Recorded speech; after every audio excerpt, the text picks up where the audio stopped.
Nosotros no podemos abrir al centro porque tenemos un recorte de presupuestario para pago de docentes, o sea, de educadoras, y también para la parte de alimentación de los niños. A nosotros nos comunicaron el martes 15 de febrero y a partir de ahí empezamos a movernos, ¿verdad? Empezamos a tocar puertas, nos fuimos a las supervisiones, al ministerio para buscar una solución un poco rápida, vamos a decirle, para empezar nosotros las clases, ¿verdad? Que por el momento no se puede hacer mucho porque tendríamos que esperar a que ellos se organicen y nos puedan dar una solución más factible, ¿verdad? Esto que están viendo a partir de estos momentos en pantallas de ABC TV es el testimonio de la directora de un centro de la primera infancia que dependía directamente de la gobernación del departamento central y al que le avisaron el martes de la semana pasada, menos de una semana antes de que iniciara el año lectivo 2022, el momento esperado por niños, padres, familias enteras, en el que por fin los niños volvían a las aulas de forma presencial después de casi 2 años de haberse llamado a silencio y encierro absoluto. Esto es lo que vamos a contar a partir de hoy. Cómo 16 centros educativos dependientes de la gobernación del departamento central tuvieron que cerrar puertas, al menos de forma parcial y con la duda de si podrán reabrir o no, debido a un aviso tardío de la gobernación del departamento central de un recorte presupuestario, ellos dicen del gobierno central, pero que fue comunicado de manera tardía por la gobernación a cargo de nada más y nada menos que el imputado Hugo Javier González, el colorado cartista que era animador y se convirtió en político. Bienvenidos, bienvenidas a esta edición de Caracú. Muchas gracias por estar al otro lado como todos los jueves. Ricky, ¿cómo estás? ¿Cómo estás, Juanqui, Rubén, a toda la teleaudiencia? Y fíjense, esta es la importancia que le da la gobernación de Central a la educación. Esta es la importancia que le da la gobernación de Central a los niños. Decía Juanqui, 2 años, más de 2 años que estuvieron privándose de la educación presencial y ahora, a menos de una semana del inicio de clases, le notifican, le avisan a este centro de educación que se preparen, pero para no tener clases, porque no hay el presupuesto suficiente como para poder completar y cubrir las clases de 1 año. Profesoras que estuvieron todo el mes de febrero trabajando y planificando las clases. Sin embargo, la gobernación de Central le dijo, ustedes no van a poder porque no hay presupuesto para ustedes, Rubén. Buenas noches, Ricky, Juanqui, también saludo a la audiencia de Caracú que está con nosotros cada jueves. Y una vez más quedan postergados los inocentes. Una vez más, los inocentes pagan por los pecadores. Y una vez más, la prioridad no es la infancia, no es la educación. ¿Quién sabe qué es la prioridad para estas autoridades? La gobernación a cargo de Hugo Javier González, Ricky, Rubén. Hay que recordar, Hugo Javier está imputado por el uso indebido de los fondos de emergencia sanitaria, de los famosos $2 millones que recibió en las gobernaciones. Esa misma gobernación que no supo administrar de manera correcta o que administró de forma totalmente irregular es la que ahora decidió dejar de lado los fondos para los centros educativos y afectar directamente. Vamos a conocer hoy, Ricky, la historia de un centro en particular que es el Centro Tororé, que está ubicado dentro del predio de la gobernación y que es un poco de educación experimental, podríamos decir, un centro de primera infancia, el primer centro a nivel nacional y departamental de primera infancia, pero que desarrolla una pedagogía bastante particular también. Una pedagogía que podríamos decir hasta diferente, como sea un centro experimental de educación, que lo que propone o en la esencia, el objetivo que tiene es poder acompañar en ese aprendizaje al niño, a la niña, de una forma diferente, en donde se pueda centrar y enfocar casi de forma exclusiva sobre el interés del niño, sobre lo que el niño o la niña es bueno, tiene habilidades, tiene capacidades, y sobre eso poder acompañar en un proceso de aprendizaje absolutamente diferente, único y se podría decir exclusivo. A este centro educativo es que la gobernación central le dijo, no tenemos presupuesto para ustedes, a 1 semana del inicio de las clases, y tenemos el testimonio de la directora de este centro educativo. Escúchenlo ustedes mismos.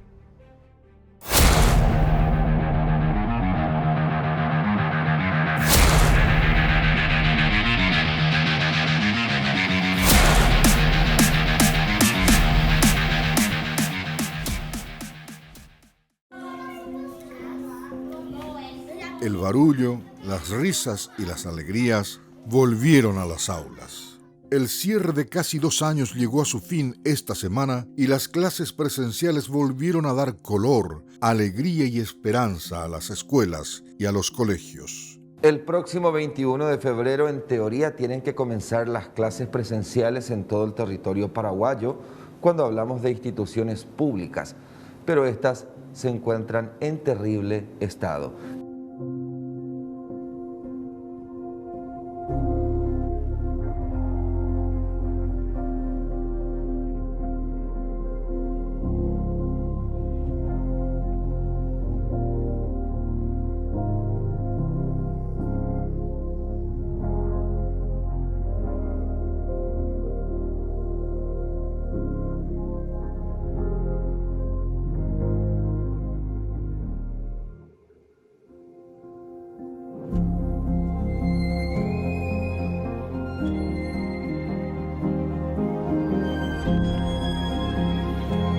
Realmente nosotros vamos a trabajar en burbuja. La presencialidad es 100%, pero en burbuja. Esta es una escuela antigua, no tiene mucho espacio y debemos de respetar los 91 centímetros entre alumno y alumno.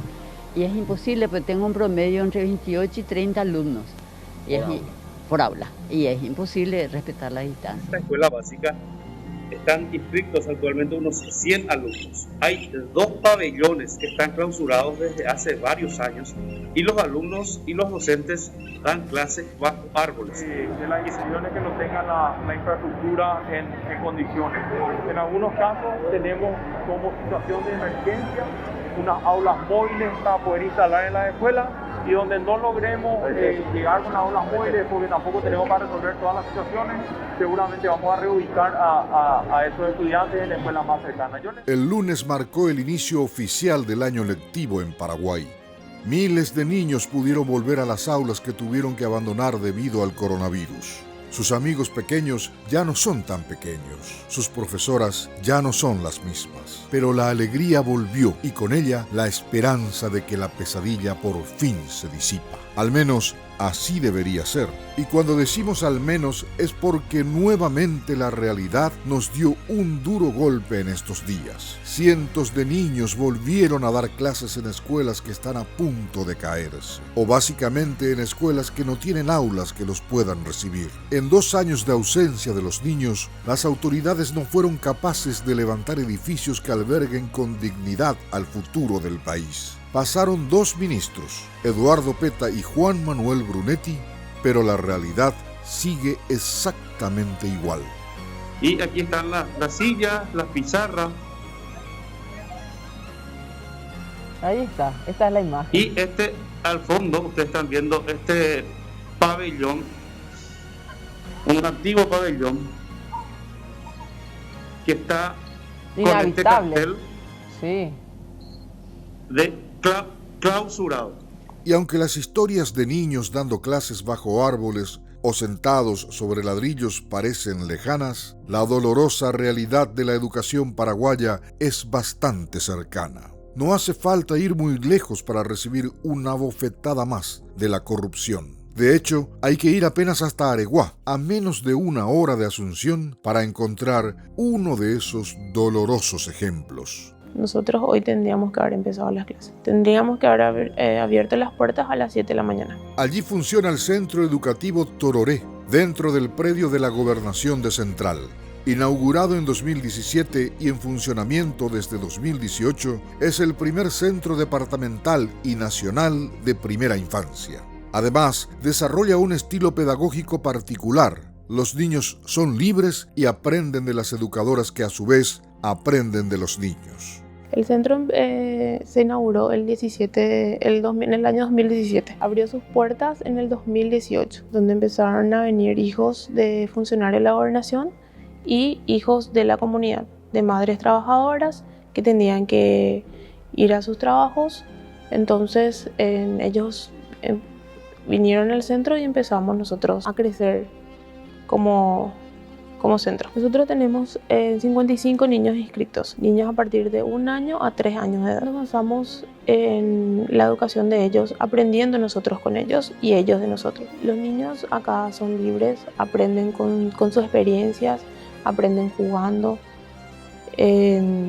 investigando, conociendo y a través también de la naturaleza que tienen un contacto directo con ellos. Nosotros no podemos abrir al centro porque tenemos un recorte presupuestario para pago de docentes, o sea, de educadoras, y también para la parte de alimentación de los niños. Se afecta porque nosotros ahora mismo no contamos con un plantel de educadores y de cuidadores. No podemos abrir el centro porque no estamos teniendo personas que puedan recibirle a esos niños. Esa es una base especialmente, y también los hijos de funcionarios que están más tranquilos en su lugar de trabajo. O sea, le damos esa comodidad a ellos, esa seguridad de que ellos puedan ir a sus trabajos tranquilamente y por sobre todo teniéndoles cerca también a ellos, ¿verdad? Al lugar acudían unos 60 niños, la mayoría hijos de funcionarios de la gobernación o de padres de medianos o escasos recursos que no podrían pagar una niñera o un centro educativo privado de primera infancia.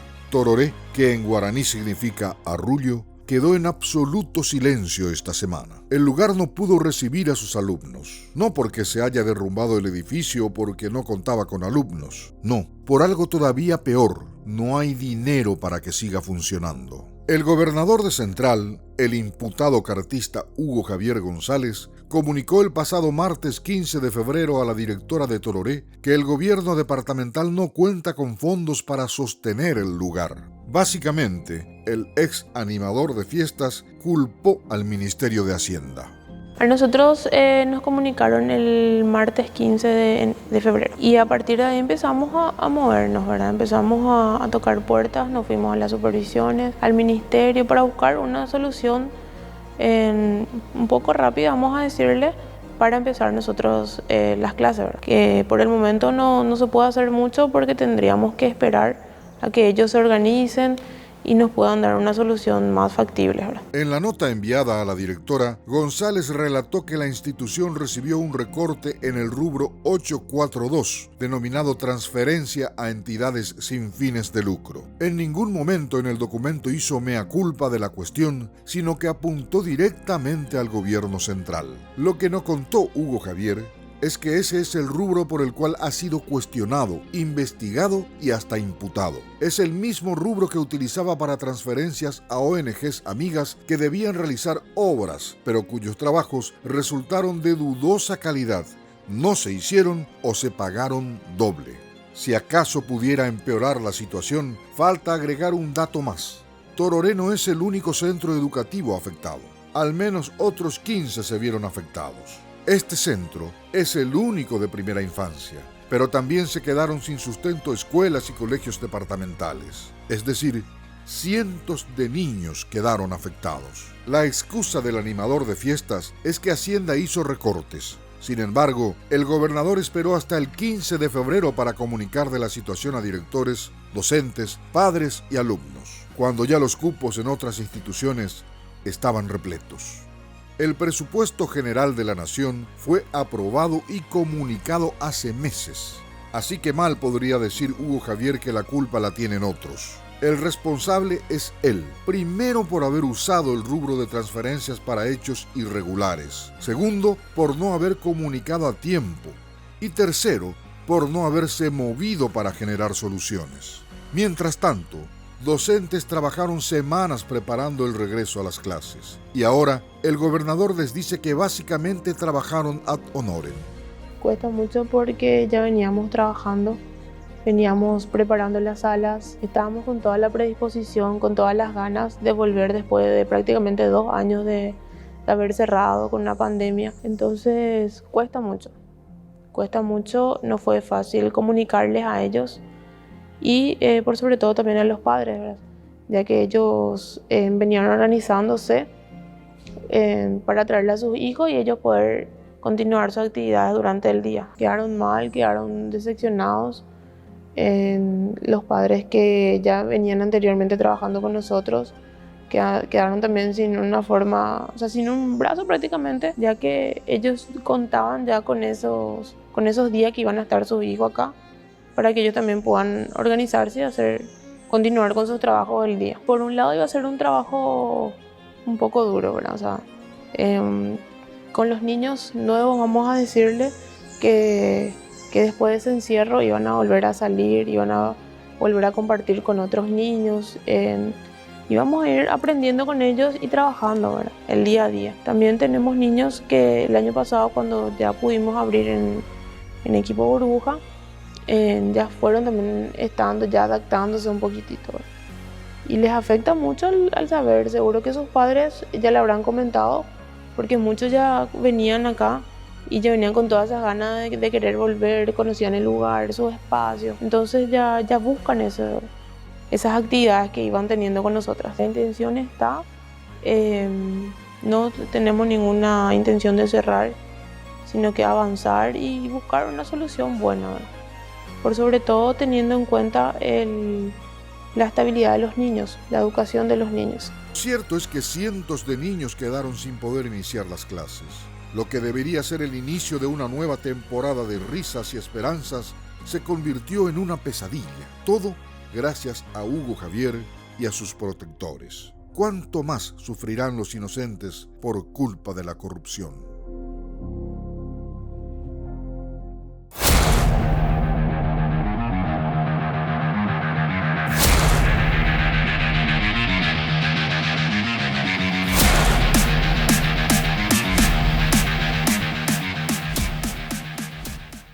Estaban escuchando el testimonio de la profesora Natalia Salinas.